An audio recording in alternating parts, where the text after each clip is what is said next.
Today's guest is on the front lines defending Switzerland from cyber attacks. This interview is brought to you by 𝗲. More on them later. Today on the show, I have the great pleasure to welcome the head of National Cybersecurity Center, NCSC for Switzerland, Florian Schütz. Hi, Philip. Thank you for having me. So, Florian, what kind of experience leads you to such a position? I've been in the industry quite a long time. Even when I was a kid, I was interested in computers and especially how to get computers to do things they're not supposed to. You could say that's my first touch point with the cybersecurity. I then studied computer science at the Swiss Federal Institute of Technology because I really wanted to understand what's behind it. My main interest was not predominantly in security, but more in augmented reality and embedded systems. But the coincidence was that during that time, ETH Zurich ramped up a cybersecurity focus program. I went back into that. I think that was very important for me to really get the basics right, because in the security industry today, if you take responsibility, you need to have the basics. I then, aside my studies, had the pleasure to work in Siemens transportation systems where we designed interlockings, and I was doing a lot of quality assurance software. While this wasn't predominantly a security job, it was security relevant. One thing that was very impressive to the young me was there was a train accident where a person got harmed and it involved one of our interlockings. The big topic was, were we at fault? Did we make a mistake? And that showed the responsibility as engineers that we have. Florian, you're an engineer, but did you ever do some hacking at some point? Are you an ex-hacker who doesn't want to say it? I'm a traditionalist, so you can't call yourself a hacker. It's up to others to do that. It's a badge of honor. So I wouldn't say, I go by the traditional meaning of hacker, one who hacks on the keyboard and is good with computers. And I would say I was good at the time, not the best, but not that bad. Maybe. All right. Yeah, I mean, today I still understand the details. And while I can't do anymore what my employees, my colleagues do at that speed, I still understand it. This is super important to me. And also, at that time at ETH, I was an assistant in the Applied Security Laboratory where we showed students how to hack systems and then how to fix them and build them good. And I was always fascinated by how can we actually hack something? How is a virus programmed? How does it get undetected? How does it work? And at the same time, more curious, how do we build the system in a way that this is secure? Because breaking something, I don't want to say it's easy, but it's less difficult than actually building a system that works as expected. I think even today in this whole hacker discussion, it's underestimated. I think the really cool job is to build a system that resists tampering. So the cool job is to build, not to hack and attack. But in all the films, you always have the hacker who are the cool guys, right? Not the ones building the application. Of course, but then I think there's a bit Hollywood mythos to it. So it's like, your Wild West movie, the guy with the revolver solving everything on their own. That's fair. I think this interest in hacking helps the industry get people in. But once you're in, you realize that most security work, not everything, but most security work you do these days in a company or an organization is more of the same if you do it for years. I'm talking 10 years, 20 years, not 2-3 years. There's very few workplaces, and I'm happy to say that we are one of them, where you actually can also dive into real hard problems, because often in industry, it doesn't financially compute, right? You don't need to find out how was this piece of malware exactly written and how did it penetrate that infrastructure. You want to get back up and running. That's your main goal. And whether you know the details or not, you just want to know how do I prevent it in the future. I think there's a very interesting aspect to really dissecting the malware.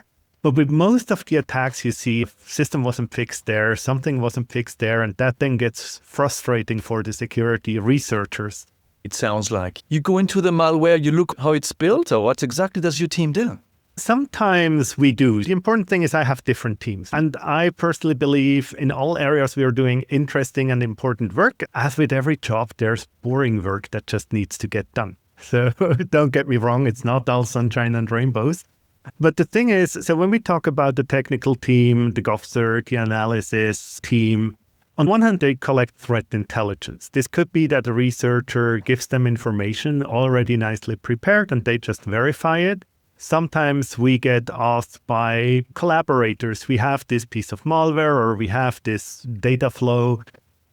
Something is not looking right. Can you do an analysis? It's balanced. It's a lot of this groundwork of, okay, that's this vulnerability that was exploited up to the more interesting tasks. And that balances out well. On the other hand, what's super important is in our strategy, our first pillar is enable people to understand cyber risk.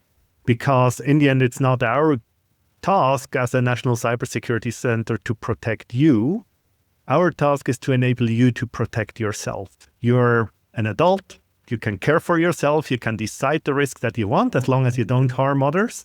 But we need to enable you that you understand the risk. And so do you care for individuals or companies? What's your target? Care for the nation, if you want to say. This includes people, this includes citizens. I always say, and this is a bit harsh, but it's the reality. If there is a company that goes out of business because they didn't care about their cybersecurity, that was a decision not to care for cybersecurity. You're out of business. The employees will find new jobs. The market will regulate it. When there is critical infrastructure, this might be more problematic, so we can't just accept it. There's this question, when does it become relevant for the stability of the state? Also, if you're not critical, right? You're a bakery. You go out of business due to a cyber attack. One bakery, no harm done. I mean, that's traumatic, but from a government perspective, it's not that bad. But if it's all the bakeries in a city or all the bakeries in the region, then we have a problem, right? No 𝗁𝗂𝗃𝗃 for anybody anymore. That's an absolute no-go. That's not there anymore. Even one that's where we draw the line. It's part of our job to evaluate the risk towards the way of living that as a state, as Switzerland, we want to give companies, the people, education facilities. And that's what makes this job super interesting. So you're responsible, basically your team is to protect Switzerland. So you're the one entity that is in charge of making sure that you educate and do everything for Switzerland. Or are there other entities in Switzerland in charge of the same thing? So there are other entities and it's sort of a shared responsibility. I got two hats. One hat is I'm responsible for the implementation of the Swiss National Strategy. The Swiss National Strategy is what we want to do for all of Switzerland. One of the strategic pillars in there is the self-empowerment. We want companies to be resilient. We want individuals to be resilient against manipulation and cyber attacks. We have three pillars. Cyber defense, which is military and intelligence defense. So this is all that's concerned with war fighting, with espionage, these kind of topics. Then we have cyber crime, which is, once a crime happened, actually to find the criminals and hopefully ensure that they go to jail or are made responsible. And then we have cybersecurity, which is all the rest. This is the proactive prevention, the working with the critical infrastructure, working with the population, sensitization, all of that. And that's the National Cybersecurity Center. Cybercrime is police and attorneys, mostly on a cantonal level, but also on federal level. And cyber defense is the intelligence service and the cyber command in the Swiss Armed Forces. So they all are independent. So you work together, but you're not under one umbrella for cybersecurity for Switzerland.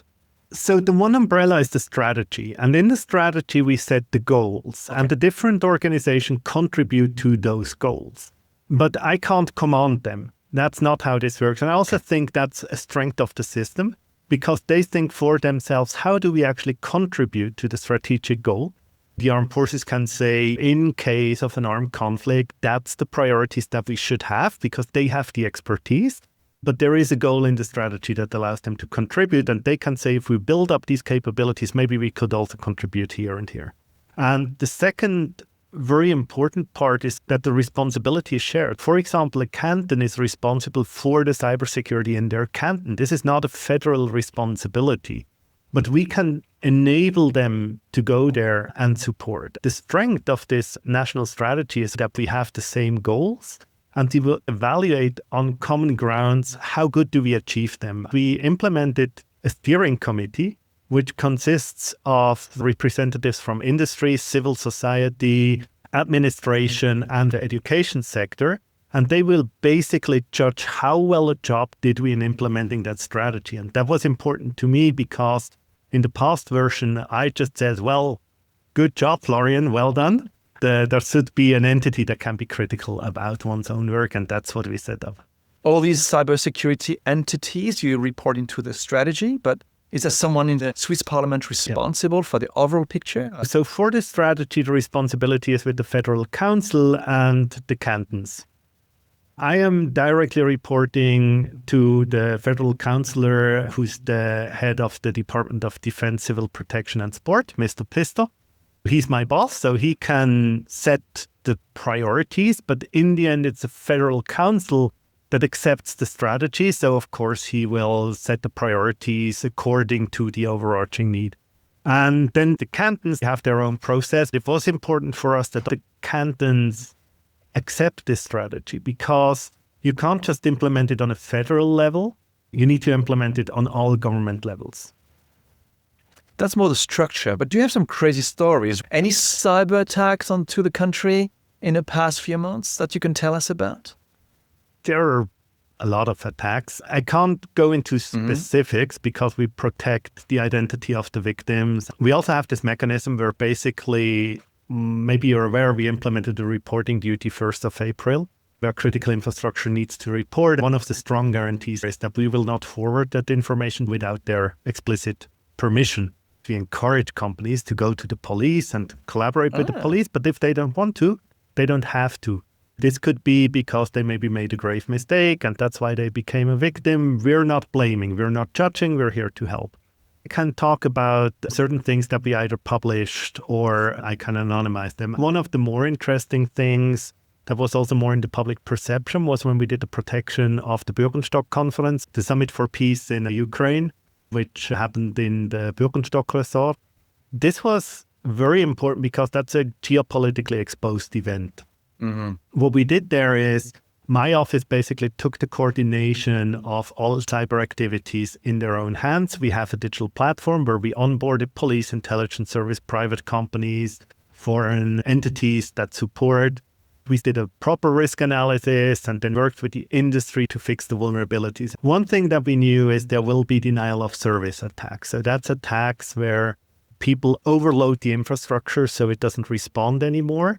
They usually do that to place a message. So in that case, the attackers overloaded various websites of tourism offices in the region and said they're anti-Russian, we will fight them and hurt Switzerland, they're not secure or safe and we will get them. These attacks, if they concern websites, this is not harming really. It's a bit annoying if you want to plan your next travel trip, but honestly, you'll survive. I like to compare it to climate protests where a street is blocked. It's annoying if you're in the traffic jam, but it doesn't hurt the state. It doesn't hurt the security of a state.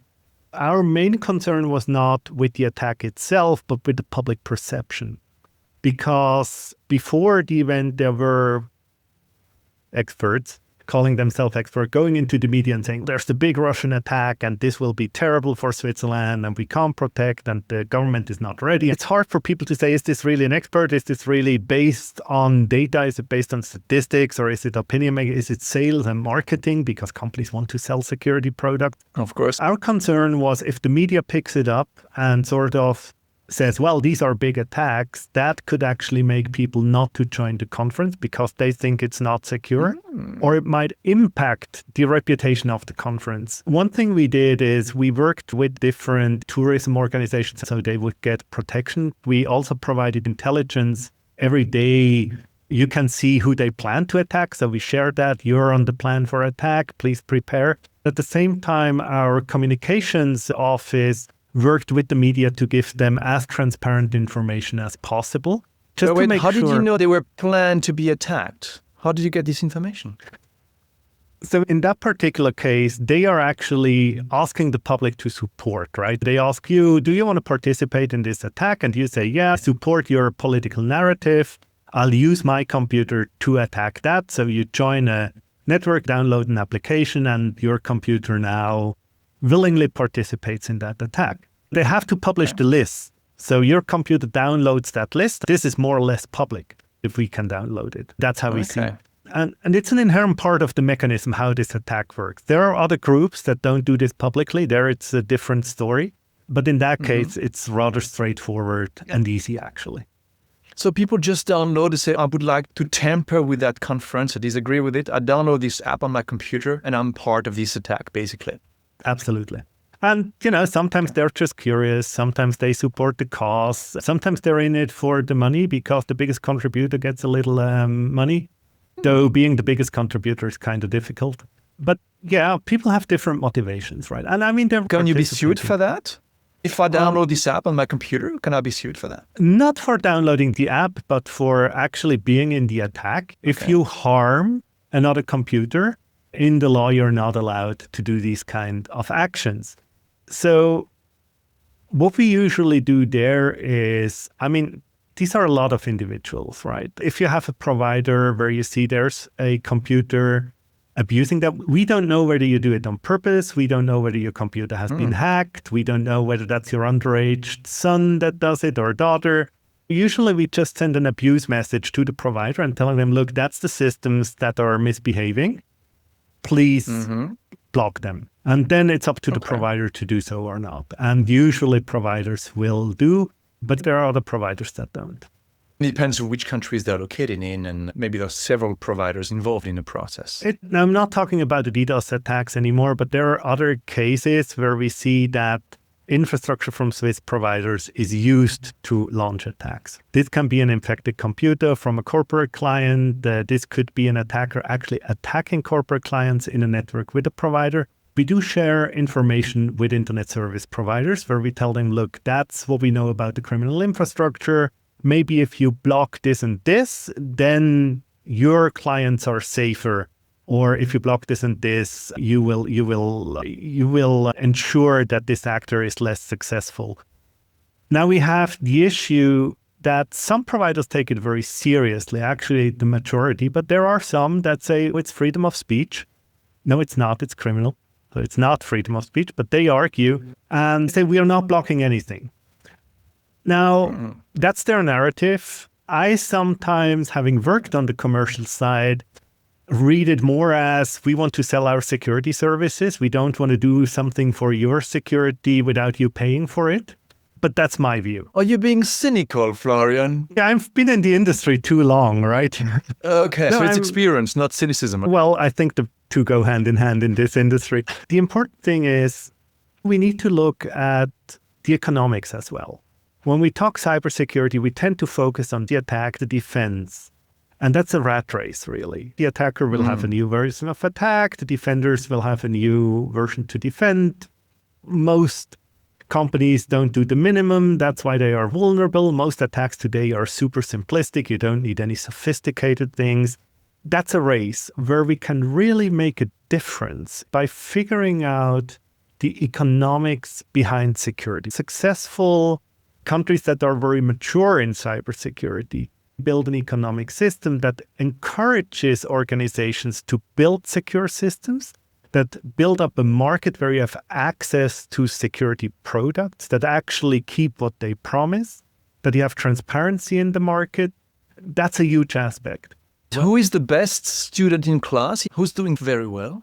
Where we see a high majority is the US is definitely well set up. Israel is quite well set up.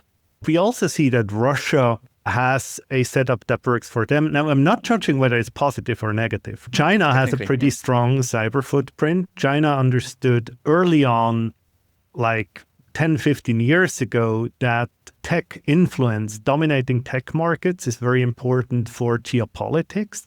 And with that comes the cybersecurity industry. Where we underestimate quite often in the more operational tactical capabilities, we see, for example, Iran.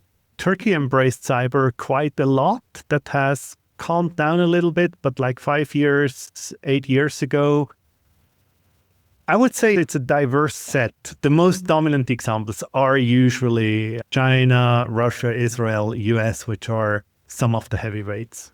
Okay. And is Europe stepping up in that area? Because for quite a while we were behind, or is it just a feeling? I think Europe is doing a lot of things really good already.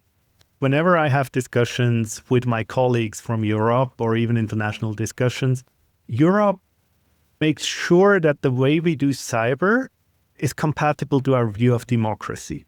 So it's always a big debate. How much do we want to intrude in one's privacy? How much do we want to take away responsibility from companies? How do we want to do that? Europe is a bit more on the regulation side. They're quicker to regulate, quicker to use this instrument. Yeah. I would say overall, democratic principles are pretty strong. Our Anglo-Saxon colleagues, sometimes for them it's more like, okay, we have democracy, but then we have these criminals and they're not behaving to the rules. So let's see where can we bend the rules a little to level the playing field. Whereas I'd say Switzerland, but also other European countries have a more strict view where we say we need to play by the rules 100% because that's what separates us from the criminals. You're saying this democratic system, maybe the Swiss transparency, can put us at a disadvantage compared to these criminals? Yes and no. I think it just shifts the narrative. If we would monitor every computer of every citizen in Switzerland, we would see attacks earlier, we would see infiltrations earlier, if we analyze the data correctly. I mean, this is a lot of data, right? But also at the same time, it would erode trust. We have a lot of companies, we have international organizations that are in Switzerland because they know we're not looking at what they do. They need this kind of trust, right? And so the way it works in Switzerland, if we think, or if police thinks, someone is abusing a system, they need to prove in front of court that they did everything to try and find proof for that before they can actually tap a system. So there's some very rigid process in place. And I personally think that's a good thing and that's important, even though the attackers might have a little advantage in that they are discovered a little bit later. But at the same time, this trust enables us to collaborate with others. Let me give you an example. I had a meeting with police, and there are some companies in Switzerland that are very skeptical of police or intelligence service or the military, which is perfectly fine, right? You're in a democracy, you're entitled to your opinion on what you think is good or not good for what you do, as long as you adhere to the law. What I told them is, look, we're not reporting to you as the police. We understand you need more collaboration from them. Let me take the case. Let me go to them. Let me explain it to them, why it is important for you in that specific case, and ask them whether they resonate with that or not. And if they say yes, then you can collaborate on a certain basis. Quite often we can negotiate on topics, and the level of trust is super high. When I'm in other countries, I see this is really an advantage of the Swiss system. If I have a question for a company, I can call the CEO, my team can reach out to the technical contact, and we just have a chat about it. We might not agree on it sometimes. We might be told you're not allowed to share that information with others, but quite often we are. And I think overall the resilience is bigger than just tapping into everything and listening to everything. Do you think that Switzerland is very resilient on the cyber side? How resilient is Switzerland? I think it's hard to make a generic statement about that because we don't really know yet how to measure resiliency and maturity. I think in general, when we talk about resiliency, we often mean, do power plants continue to function and so on? There's a certain risk, never say never, right? But I think we're doing okay. We could definitely do more. Most of the attacks are just too simple and the maturity in cyber needs to be ramped up. What concerns me more is resiliency in an economic sense. 75% of Swiss companies make less than 500,000 revenue a year. When we see what they can invest into cybersecurity, that's 2,500 to 7,500, depending on how they do the calculation. It's not much. Right. It's not much, so you don't get a lot. If 75% of the companies are constantly attacked and they have increased security spendings, that drives down their margins. That drives down their competitiveness on an international level, and that reduces our GDP. Same with big companies. If they have more ransomware cases, if they have more investments into security, it drives down GDP. And I think that's an overlooked aspect. If I want to harm a country, yes, of course, I want to maybe spy on things, I want to find out things, but another affecting thing is slow down the economy, right? If I'm an actor that plans for 10 years, 15 years, if we're in that tech dominance discussion, if I want to slow down your economy, that plays towards my agenda. You're saying this is happening now? That's one of the agendas, is to slow down the economy via attacks. It's one thing that we hypothesize about. We don't know whether that's conscious or just accepted. I personally think that's something we need to keep an eye on, because when we look at the more strategic view on geopolitics, where should we go? How do we deny access? You need capital to do innovation. And even if it's not planned, it still hurts. So the question for us on a strategic level must be, how can we reduce the economic negative impact? How can we actually measure it? Today, we're not able to measure it. How can we reduce it? The reporting duty is one way to go on that path very slowly, where we say, okay, where do we actually invest the taxpayers' money to protect our welfare? Because in the end, we benefit from a high GDP that we can invest in a good hospital system. We can pay for different things. In my opinion, that's the really big picture that we need to look at. Of course, that's always very big and needs to be broken down into specific actions, but it's important. Florian, you speak a lot about protecting and defending. Do we ever attack? We're not really talking about this, but we would have... Can we talk about this?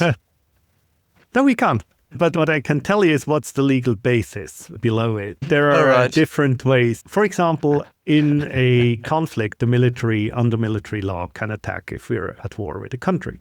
And also in our intelligence service law, there is written that in certain cases, the intelligence service might do a counter operation. This needs to be acknowledged by the Federal Council. Also, police under certain circumstances can actually attack a criminal. I explained the procedure with the court.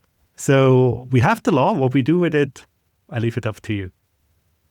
Thanks for this very enlightening answer. Before we dive deeper, I want to thank today's sponsor, 𝗰𝗁. As we're discussing enterprise security with Florian, it's worth noting that 𝗰𝗁 brings together exactly these kinds of experts, C-level executives, risk professionals, and industry leaders like Florian for their 2-day annual conference in Zurich. It's the premier event for bridging silos across enterprise risk management, resilience, security, compliance, insurance captives, and cyber domains. With over 40 expert-led sessions, hands-on workshops, and curated networking opportunities, 𝗰𝗁 fosters cross-functional dialogue and integrated solutions, empowering organizations to anticipate, respond to, and prepare for today's complex and evolving risk landscape. Thanks to 𝗰𝗁 for sponsoring this segment, and now let's dive back into the discussion. Now, you talk about resilience before. Cloud is big, AI is big. Are there specific challenges to the protection of the infrastructure, and how do you see AI and cloud play into the resilience of the country? Yes, so that's a super interesting topic. And I think there's two ways to look at it. When we look back to the Clinton era, there was the idea, you might remember John Perry Barlow gave a speech at the World Economic Forum in Davos in that time, and then basically the Clinton administration copied that, this tech optimism, right? The internet will introduce freedom, democracy, change everything. China needs to join the World Trade Organization because that will level the playing field and so on. That was a big driver behind a lot of innovations. And then basically the Snowden revelations came up. And then it was suddenly, technology can actually be used to spy on others. And that's when a distrust came into it. If we're on that infrastructure owned by a few companies from one nation, that case was more like a coincidence. It wasn't planned to build out these structures, just how the economy developed and the security agencies started to use it. And moving forward to today, we have this more distrustful view where we say, okay, nations are using that. Is China positioning their own companies to get access to our data, or do they really just want to do business? What's with the American companies? What are the other big players? propaganda. You use TikTok or Twitter or different tools like this to convince people. That's the next one, the impact on social media. And I'll happily come back to that. I think it's a very important point that you raised. But staying on this more infrastructural thing, today the problem is we know geopolitics is in flux. There's increasing distrust between nations. And so the question is, how much control do I need over the technology, and how much do I believe a company if they tell me they're not accessing my data? There's some interesting research being done at the Swiss Federal Institute for Technology and others. They're really well advanced on that topic about confidential computing. Data in the cloud can only be accessed by you. We're not yet there. There are some guarantees. We have the Cloud Act, for example, where America might ask an American company to give out the data. Microsoft announced that they want to put the source code into Europe. There was the discussion with the International Criminal Court of Justice. There's a lot of flux. How can we get guarantees on a policy level, on a behavioral level? Switzerland can play a very important role as a negotiator, as a neutral entity in the mix that could give some security guarantees. That's another strategic topic I would love to cover more if Parliament decides that's important and if we get the means to do so. Coming back to social media platforms, I think the naive expectation of social media platforms was, okay, let's people connect. This was important for me because when I started working and I was moving abroad and a lot of friends moved abroad, Facebook was one of the means to stay in contact. I saw, oh, my colleague did a hike near San Francisco. I could chat him up and say, how was the hike and so on. But then, of course, the business model kicked in, right? You want to keep people on the platform to make money, and that's where these negative incentives come. It's quite an interesting development. I think recently Mark Zuckerberg said social media is taking the social life away, so we should introduce artificial intelligence that gives you these interactions that are emotionally important for you, which is a bit cynical, right? I think that's where corporate interest clashed, and then later propaganda took on, where nation states, criminals, and so on started to take a piece of the cake by saying this influences people. And that's also what is quite interesting, because combating disinformation in Switzerland is the task of the intelligence service. But because it has a strong cyber aspect, it overlaps, and that's where these topics get mixed. Technology really makes our world more connected and more complicated. And therefore, as governments, we need to collaborate more. I think that's a positive effect. But at the same time, we need to find ways how to break down these problems and collaborate with economy and society to sort of deal with it. Because one is, if you tell kids early on to not believe everything they see, or for example, some beauty trend, you tell them, look, it's not the real thing, right? You're perfect the way you are. I think this is just a shift, and it needs to be addressed broadly. And cybersecurity is just one aspect. A lot of platforms now are from the US. TikTok is from China. Russia developed its own 𝗏. But in Europe, we don't have any of these platforms. I mean, LinkedIn is from the US. There are some open source ones, but are very marginal, or Mastodon, for example. So what do you think? Should we have a different platform in Europe, or we don't need this? So interestingly, we had platforms that were direct competitors, right? 𝗷𝗂𝘂𝗁, which was the German Facebook. At the same time, Facebook wasn't the global player. We had Crossing, which was the European LinkedIn. I think it just shows that it is very difficult in Europe to be innovative and scale with IT. I think also in Switzerland, we struggle with that. We have very innovative ideas. We have interesting startups, but very few of them really scale to become a global player. And even fewer of them remain in Switzerland and become a global player. Do you have an idea how we should change this? Are there simple measures? If it would be simple, someone would have done it. I think we should, there's different angles, and these are hypotheses. This is not knowledge. But I'm working with colleagues from industry, academia, and others to figure it out. I think one is we need to enable startups with less money to do more. Because Switzerland is not, we don't have these unicorn investments where you just get a couple of millions and you can just burn through them. I don't think that fits Switzerland. I don't think we should copy that. We do have long-standing tradition of family businesses. And I think if the patrons from these businesses would actually share their knowledge with entrepreneurs in the IT, that would help.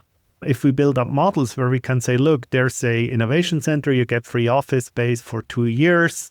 After 2 years, if you're successful, good, you can pay for yourself. If not, you have to leave anyways. And you maybe have companies that invest in that and they can do coaching, explain how do you do a business plan, how do I do the whole tax stuff that misses. I think we need to look into these mechanisms and we should build up regional centers.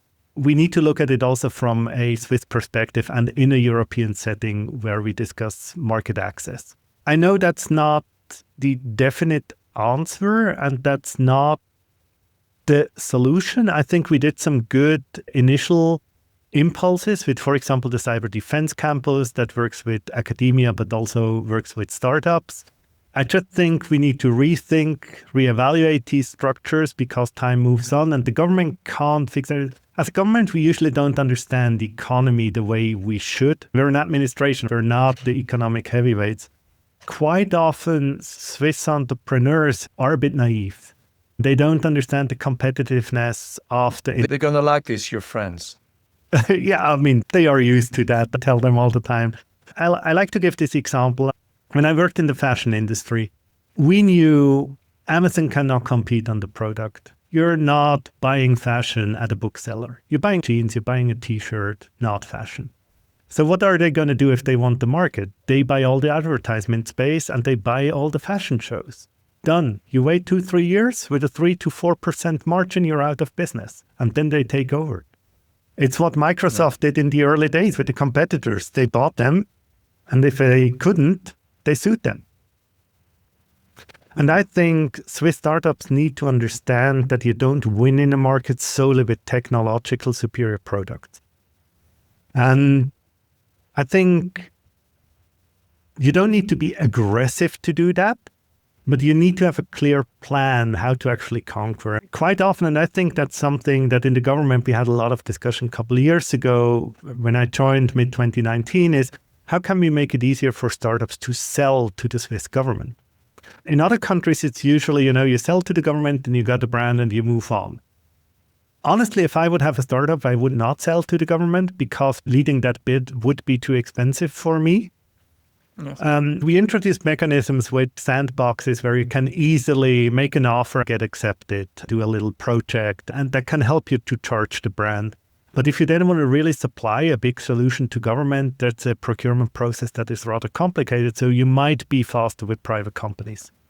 And it's not even for the government. I mean, we work a lot with big companies and it's quite a struggle, the procurement process and all these things. So actually working with SMEs is usually a very good solution because it goes faster. And they also have a lot of money very often. A quick tip to other fellow entrepreneurs.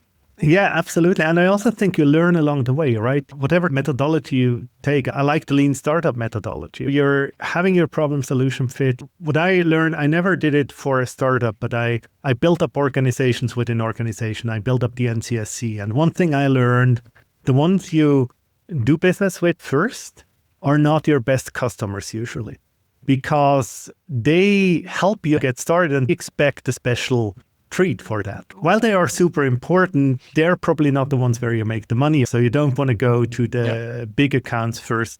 Also, I think the teaming up, the exchanging, this is quite regional in Switzerland. We see it happening a little bit in the French part. We see it happening a little bit in the Swiss-German part. I think actually unifying that, giving a forum for exchange, bringing in other industries could greatly benefit that. And then I think Switzerland, still in the niches, could actually provide technologies that are sought after across the globe, right? I mean, when we look at Cyan, which was developed as a new routing protocol at ETH Zurich, super interesting as a future architecture for the internet. But you need to go and win these markets. No one is waiting for you. If we look at quantum cryptography, if we look at the progress in confidential computing, there's so many areas where Switzerland is strong, where we have interesting startups, but they struggle to scale. So Florian, we're nearing the end of our nice discussion here. What is your wish for the next 3 years as far as cybersecurity for Switzerland is? Where do you want to go? I think one of the things is we need to be aware that Switzerland should invest in the strategic discussion of cybersecurity and actually doing mid to long-term projects. This can be in the area of regulation. How do we harmonize regulation across the globe so exporters from Switzerland do not see a difficult regulatory landscape, but also at the same time we don't fragment the cybersecurity efforts too much. I think the trust building measures. So, for example, today, one very important thing is we share a lot of threat intelligence with our partners. But when these partners stop trusting each other, when you see Europe isolating itself from the US or Asia, these information do not flow as freely, and that actually harms everyone. I think Switzerland should also invest there. I would love if Switzerland puts up an effort to contribute towards solutions that allow a certain degree of sovereignty in cyberspace. Not saying independence, I'm saying sovereignty. If we provide solutions or collaborate with European partners. My vision is for the NCSC that we continue building up our digital platform that we use today to share information, to allow companies to collaborate, to allow civil society to get information better. There's a lot of things we can still do. And I do think having a digital infrastructure that's offered to Switzerland and used by Switzerland is a very cost-effective way for doing our job. I just wish that politics continues to see and understand the importance of cyber, not just as an attack defense game, but as a long-term investment in the security and safety of our country and our lifestyle. I hope this interview can contribute. I hope so too. Everyone that's interested, everyone that's asking questions, everyone that's voicing an opinion is welcome, even especially critical opinions. If you think we're doing something wrong, just tell us. Well, I'm happy that you want to bring serenity in this crazy world. Florian, thank you very much for your time, for this nice discussion. I would have many more questions, but I will probably be for another time. Thank you very much. Have a good one. You take care. Thank you. Have a good day. Thanks for listening. If you enjoyed this episode, please like it and subscribe to our channel. Do you struggle to capture and share the knowledge of your experts? Contact us. We'll love to hear from you.